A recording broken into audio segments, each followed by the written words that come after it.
So I've said a variation of this before on the channel when we were looking at leaked specs for the RTX 50 series. Now that we're just days away from the cards being announced, we're starting to see quite a bunch of information pile up, and I was thinking about just not even making this video due to that. But with some of the most recent information that's come out, it's got me quite a bit concerned. This to me is starting to really solidify this generation as NVIDIA's coasting generation. Let's discuss that in this video. Hey, if you enjoy content like this, drop a like, make sure to subscribe, and smash that bell so you never miss another video. Hey, what is going on, guys? Danny here. Welcome back to the channel, and I hope you've all been doing well. In a few days, we're going to be finding out what it is that Jensen has been cooking up in his oven with the RTX 50 series. Perhaps we might see some new revolutionary tech based on AI neural processing, changing the way we play our games. Or perhaps this could be taking what we already have, sprinkling a few more toppings, and then simply putting it back in there for a quick reheat. With some of the information that I've seen in the last couple of days, I'm honestly leaning towards the latter. And I felt this way ever since I saw the leaked specs for the RTX 50 series. So much of what I'm hearing and just seeing reminds me of Turing from a little over 6 years ago. Now, to be fair, with Turing, that was the generation that introduced GPUs with dedicated ray tracing and tensor cores, but it was overshadowed by the fact that at the time there were barely any games that supported the tech.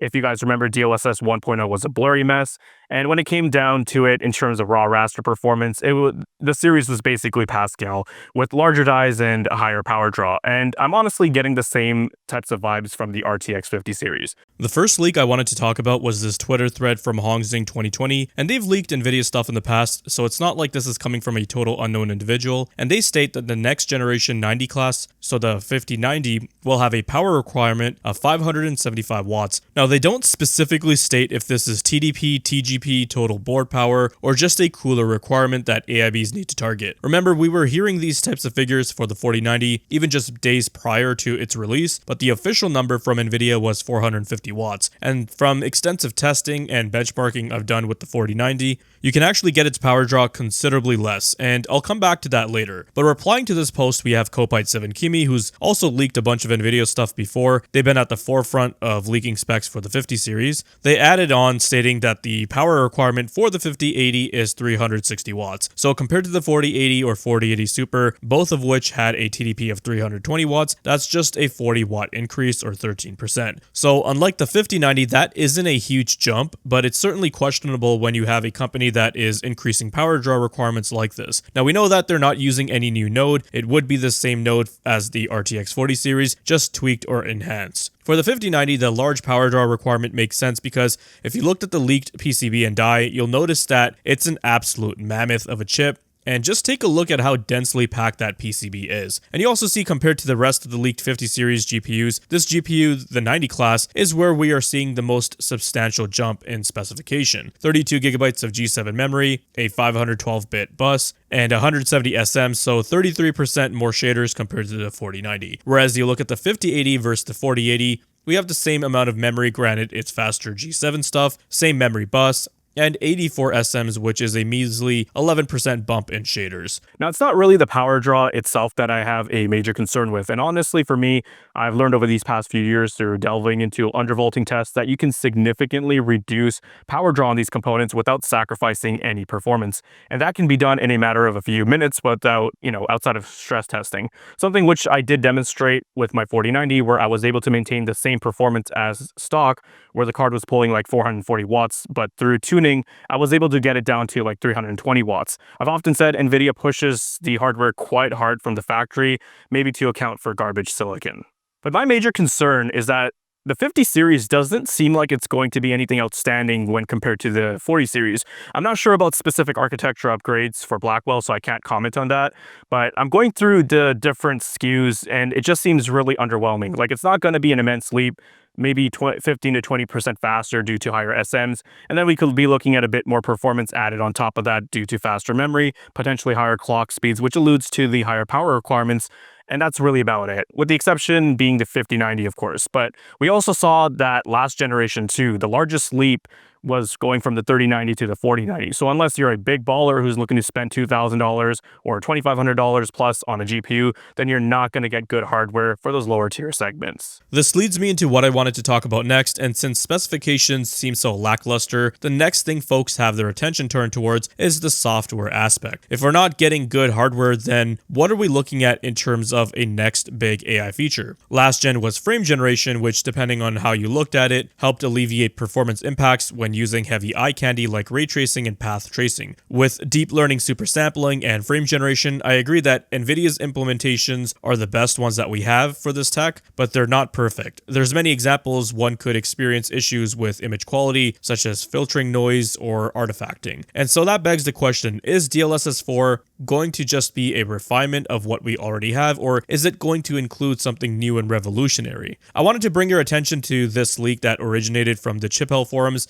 but the original post got taken down or deleted. However, with the internet, nothing is truly ever deleted now, is it? Now, of course, various websites picked up on this, WCC F-Tech amongst them, who have posted a picture of an RTX 5080 from MSI. Now, I'm not worried about the card itself. We'll see more of these pop up probably, but what I was fixated on was the back of the box where there's usually features and specifications listed. And what I was specifically looking for was the mention of DLSS 4, or anything that would tell us what the next big AI feature or gimmick from NVIDIA would be. And unfortunately, I don't really see anything here that alludes to there being anything new or substantial. This to me is concerning because more than likely we're not going to be getting a big performance jump this generation, so the next thing they need in order to make the series look attractive, to really entice people, is a feature that we haven't seen before and one which greatly impacts the way we play our games. Though if there were truly an immense or revolutionary new feature like this, don't you think this would have been plastered in big bold letters, or there would be some illustration at least? Now, if we compare the back of the box to the RTX 4090 Gaming X Trio box, most of what's listed on there looks to be about the same. It's kind of hard to tell, but I think the only noteworthy change is that it probably says DLSS 4. But that's where the recent rumors surrounding DLSS 4 come into play. According to a recent article from Video Cards, DLSS 4 is expected to be announced alongside the RTX 50 series. Now, this is interesting for a few reasons. First, the rumors suggest that NVIDIA plans to leverage DLSS 4 not just as a refinement, but as a stepping stone for more advanced AI-driven rendering technologies. Think beyond just upscaling and frame generation. We're talking about dynamic asset streaming and potentially even AI-assisted game design enhancements. This really ties into what we've seen NVIDIA tease over the last couple of years with their AI R&D. However, if this is going to be NVIDIA's headline feature for the 50 series, I can't help but feel skeptical. Why? Well, because NVIDIA's track record with these kinds of rollout is mixed, to say the least. Take DLSS 1.0 for example. It was a promising start, but it didn't really live up to the hype until DLSS 2.0 came around and ironed out a lot of the issues. The concern here is that if DLSS 4 doesn't launch in a polished state or fails to differentiate itself meaningfully from DLSS 3 or 3.5, it risks being seen as another iterative rather than a revolutionary update. Moreover, we have to ask, what about game adoption? Even if DLSS is a leap forward, it's only as good as the number of games that support it. Developers are already under pressure to deliver games on tight deadlines, and the adoption rate of these technologies often lags far behind NVIDIA's marketing timeline. If DLSS 4 ends up being limited to a handful of titles at launch, it just won't move the needle for most gamers. But let's pivot for a moment and talk about the implications of DLSS 4's potential features.